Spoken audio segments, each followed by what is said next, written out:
All right. Well, hi, Marc Abrams. Welcome to my first official interview with you.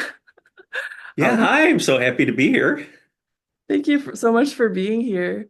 So, Mhm. we have chatted a bit last week to kind of get to know each other and see what would Mhm. unfold with conversations coming up today. And it was really hard not to get lost in the sauce. You have so much wisdom and knowledge to share. Yeah. It's really an honor to be able to chat with you about all kinds of stuff. And just for transparency, you are a spiritual coach and an energy healer. Is that right? Probably the best way to describe it. Yeah. Yeah. Awesome. And you also have your own coaching classes that you offer, and you also have your own Spotify and YouTube channel and your Instagram as well.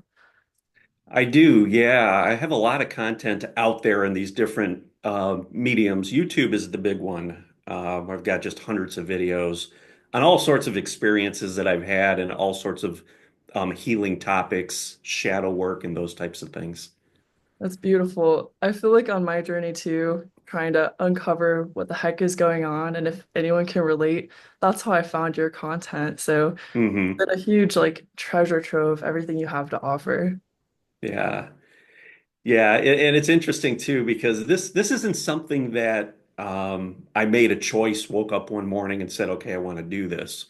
This is something that just came out of the ether. It came out of life and came out of the experiences, and it kind of just opened up this magical doorway with all of this stuff starting to happen, all of these amazing magical moments and experiences, spirit guides, galactic guides, all sorts of things just started coming through me.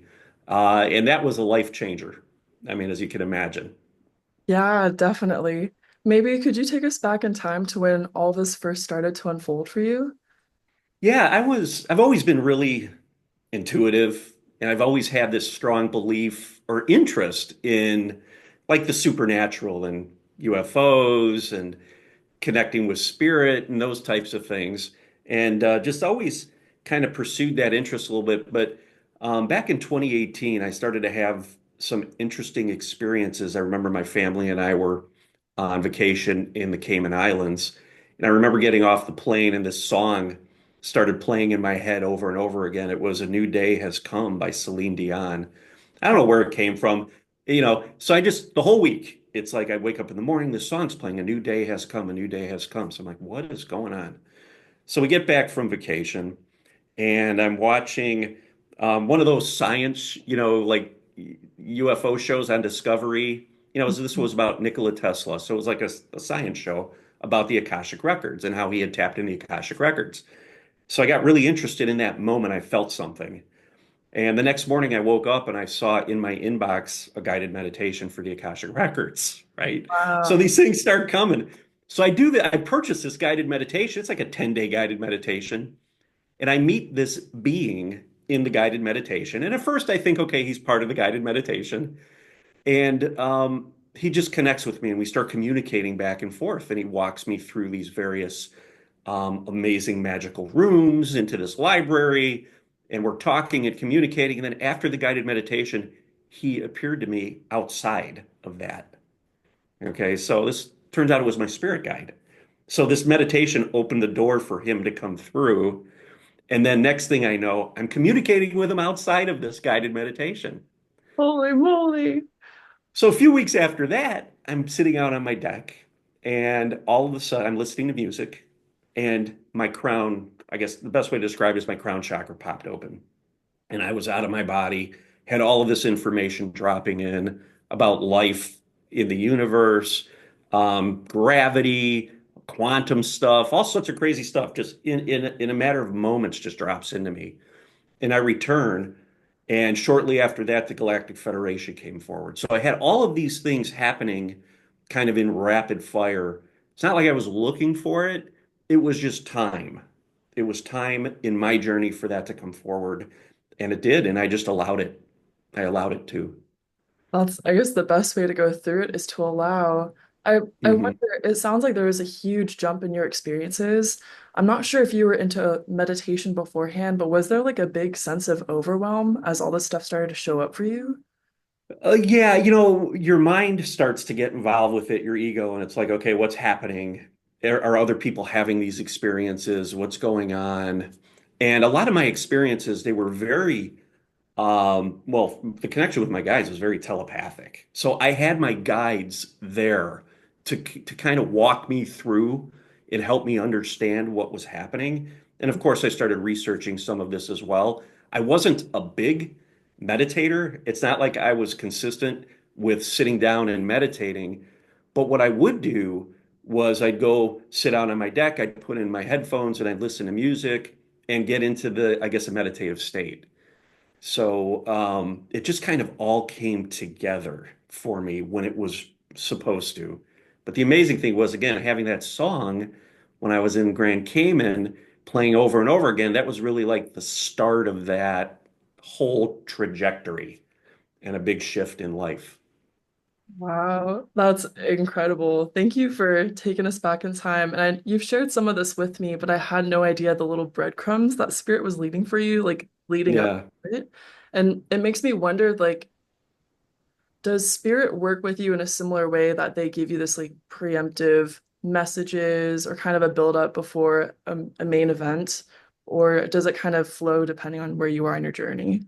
Well, it depends on really where you are in your journey and what your perspective is, because we could look at it like, okay, there were breadcrumbs, things were being set up. You could look at it from the perspective of my higher self was guiding me. I was ready to awaken to a greater reality, right? Mm.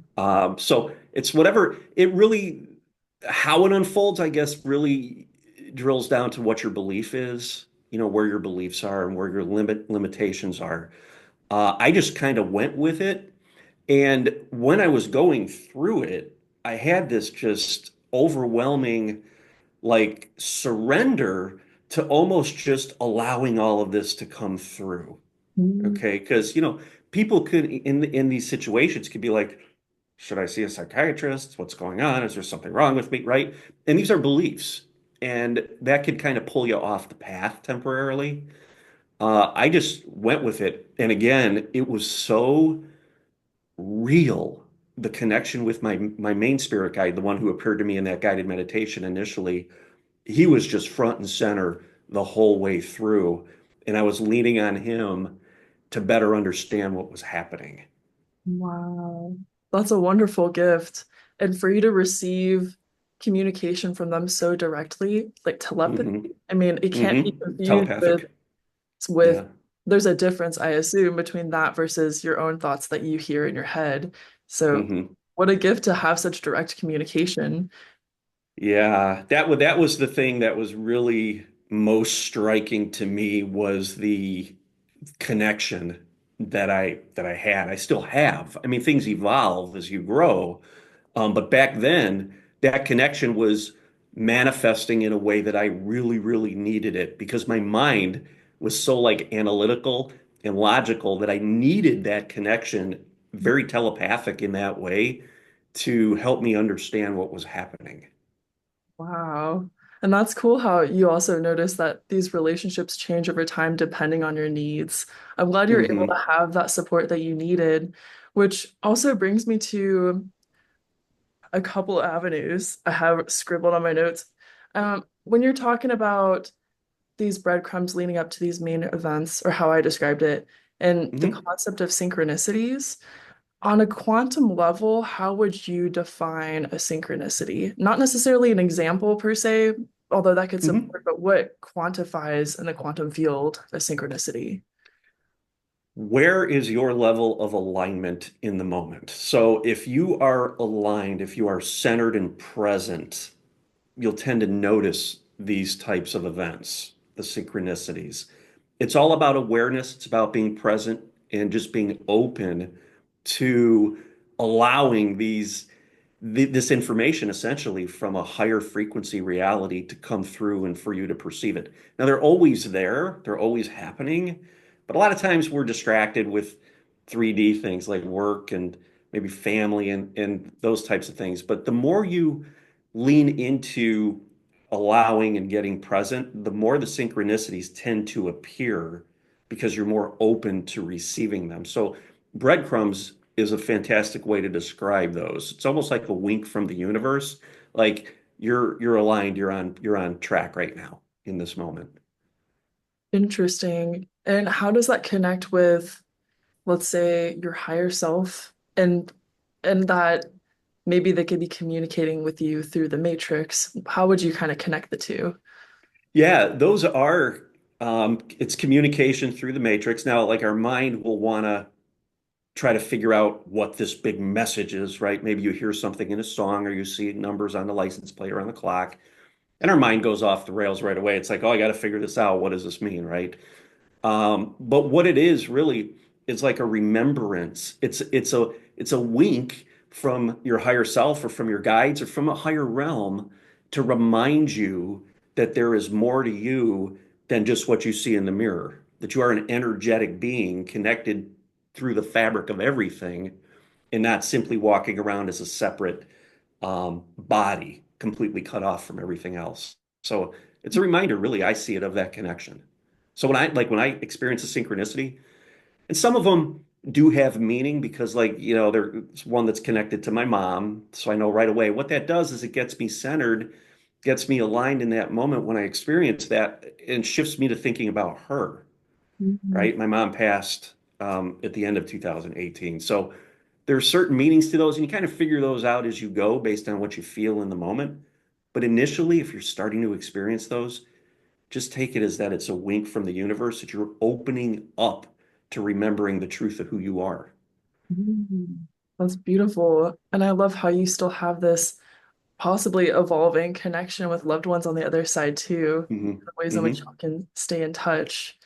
Yeah. With your evolution as a multidimensional being, how has your experience changed as like your awareness has grown? What are some notable ways in which you've seen your experience change as a result of that growth?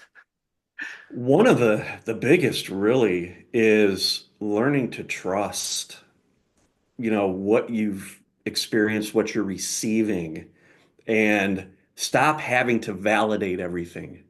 Just like being, letting go and just trusting that you're on your path, Mm, that you're here. And to me, that's getting aligned and again, getting centered and not being caught up in the mind, which is what I work with a lot of people through, work through is detaching from the thoughts, right? Because the thoughts will control you if you identify with all the thoughts that are running through your brain every day. So learning to just accept these experiences as states of alignment and states of just knowing that there's a greater reality, that you are so much bigger than what you perceive yourself as, like I said, when you look in the mirror, and knowing that a lot of those connections that I had that were external, like with my guides, that a lot of that's been integrated now, and it just starts to come through as a knowing. So that's shifted.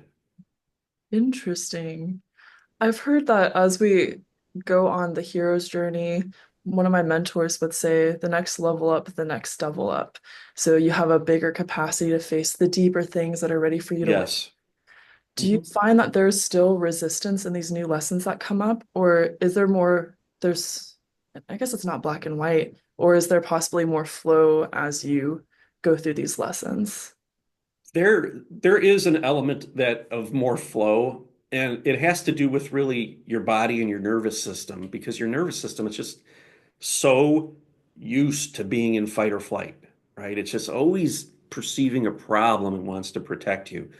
So the more you go through this healing journey, this energy healing journey, and you start to shift, raise your vibration and start to elevate into perceiving these higher frequency realities, the more you can hold that space, the more your body starts to let go and your nervous system starts to let go of that old way of being. And the new way of being generally really starts to become the default. Okay, so as we go through and we have triggers like you're talking about, right? We've got lessons, the next devil up. We see that devil uh, in a different light as we grow. Okay, it doesn't have as much control over us as maybe it once did. We don't identify with that fear like we once did, right? We're constantly evolving I call it a spiral staircase, right? And we're revisiting these older aspects of us from a higher perspective. So it Mm. becomes more graceful, more fluid.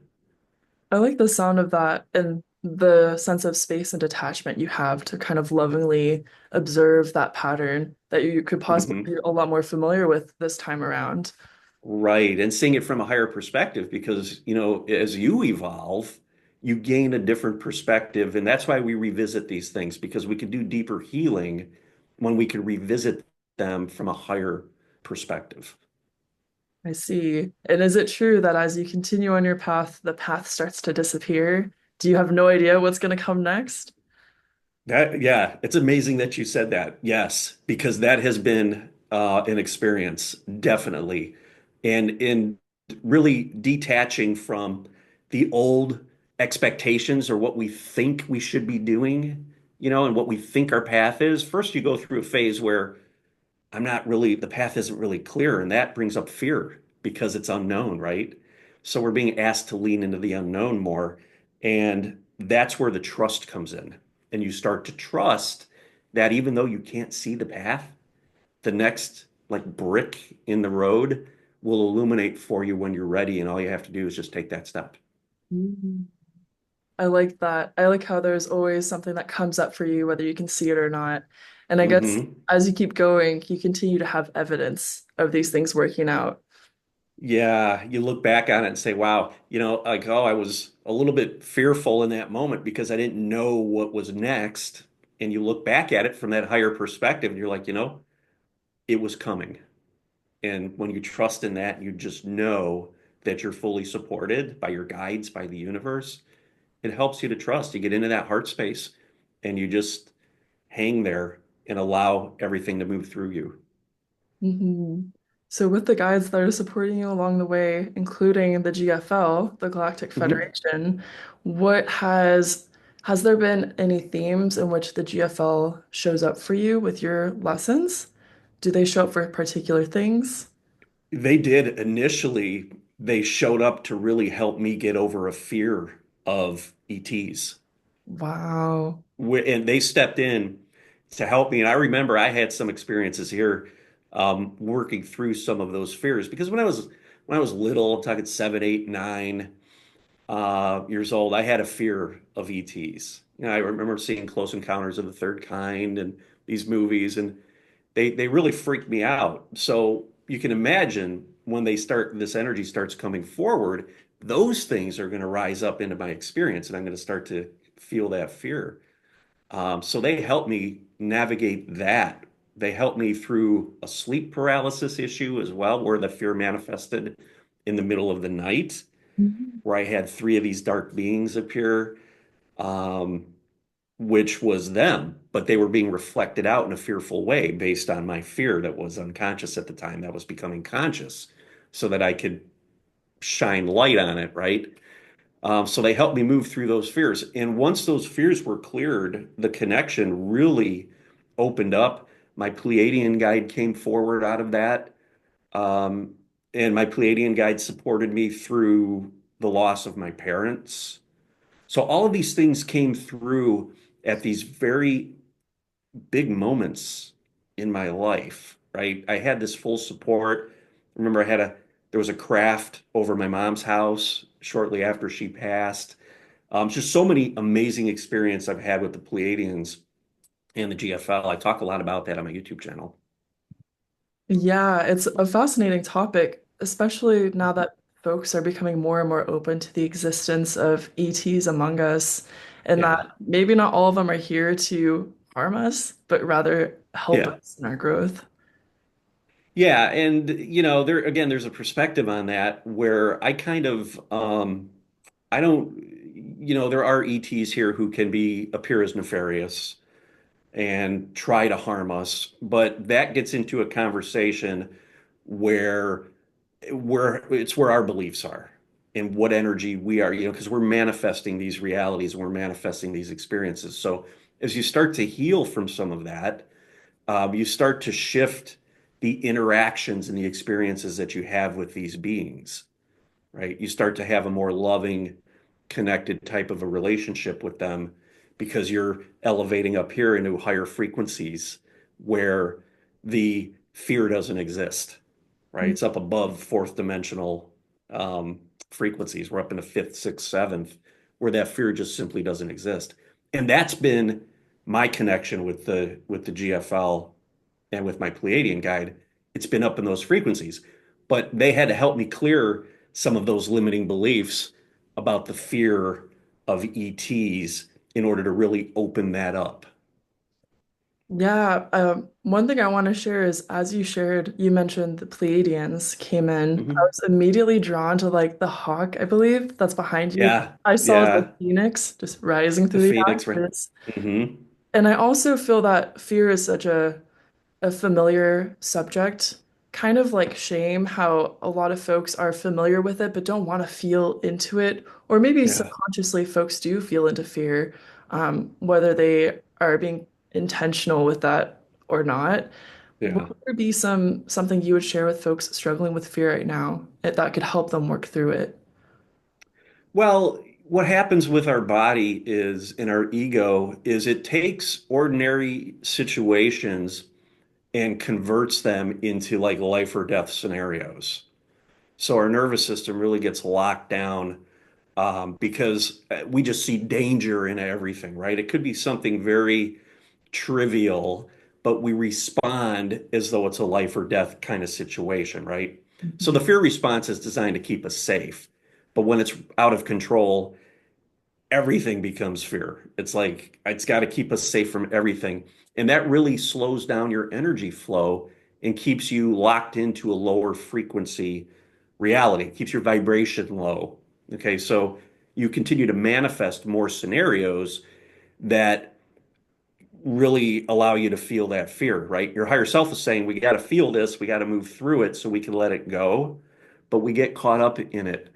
So when you start to realize that your nervous system is just stuck in this fight or flight mode, and you can become conscious of that, when you feel those emotions of fear, you could shift it to your heart. You could alchemize that energy. You could find a loving, compassionate space and allow that energy to kind of spread and move a little bit, right? To loosen up. So you're not constantly walking around in this unconscious fight or flight. When you're stuck in fight or flight, you get all sorts of chronic conditions, Mhm. right? You can even manifest disease because your cells, your immune system, your nervous system, they're not speaking coherently to each other, right? It's like chaos.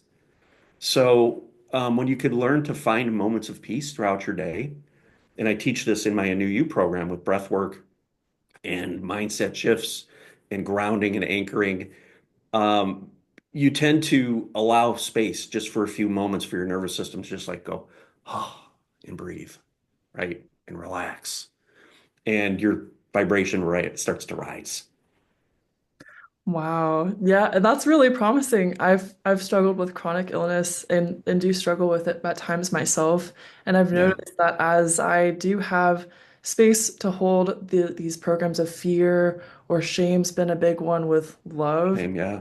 and feel through that, the body starts to feel lighter as well. Yeah, and these are just, parts of you that want to be seen. They want to be seen, they want to be loved, right? That they just felt like they've been cut off. There's been some trauma, some wounds, something's happened early in life, and it just wants to be seen and loved. So becoming conscious is being present, having the presence of mind to be able to recognize what's happening, that these are old programs that are playing, that are running and finding that loving, compassionate space in your heart and allowing yourself to feel that energy. And when you feel that energy, it alchemizes it. It starts to raise its vibration increases, right? And your body starts to become a higher vibrational being. So it no longer has that control over your life. hmm So, as you've kind of been purifying your body in a sense through this kind of work and your communications with spirits on the other side or beings on the other side differently. I guess a question I have for you is, what are some recent shifts that you've experienced recently in your perception of, I guess, receiving insights from the other Yeah. side? Yeah. One recently really is about purpose. Okay, because when we think about purpose, we think about, okay, what should I be doing? Should I start a business? Should I change careers? What kind of a relationship am I supposed to be in? Am I a mother? Am I a father? Am I a husband? These are things that we think about from the ego perspective, but that's really 3D, and these are labels, and we tend to want to identify as something, right? So, like, I used to be an accountant when this all happened. I was a CPA, I was an accountant, and that was an identity, right? But what I've been experiencing recently is a detachment from all of that, up to this new, I guess, definition really of purpose, which is really to just continue to expand, to continue to get present and continue to allow new, higher aspects of consciousness to come through, to hold space for that and detach from the programming that wants to keep me more limited as a label or as a certain 3D identity. So it's really a shift in what our purpose is. And I feel that our purpose here, everybody's purpose really, from the highest perspective, from the source perspective, is to simply expand. We want to expand consciousness. We want to detether from the 3D way of being and allow these higher frequency states and higher frequency realities to move through us so that we can experience them. Wow, that's beautiful. And everything you've shared has been so profound. I'm so excited to look at this recording later and see what nuggets I can pull from it that I might Mhm. have missed in the moment. But I think now is a good time to kind of wrap up this call or wrap up our Okay. interview. Where can folks find you, Mark, if they want to work with you or learn more about what you offer? Soulintegrationcoach.com is my website. So all the information's on the website. The next best place is probably my YouTube channel. So if you go over and you search for Marc Abrams on YouTube, and there's a link on my website as well for that, I've got hundreds of videos on ranging all these different types of topics we talked about today. So it's a really good resource for people to get started if they're feeling called in this direction for sure. Wonderful. Well, thank you so much, Mark, for your time. And I guess that's it for this time. You're so welcome. I'm so grateful. Thank you for having me on. Thank you.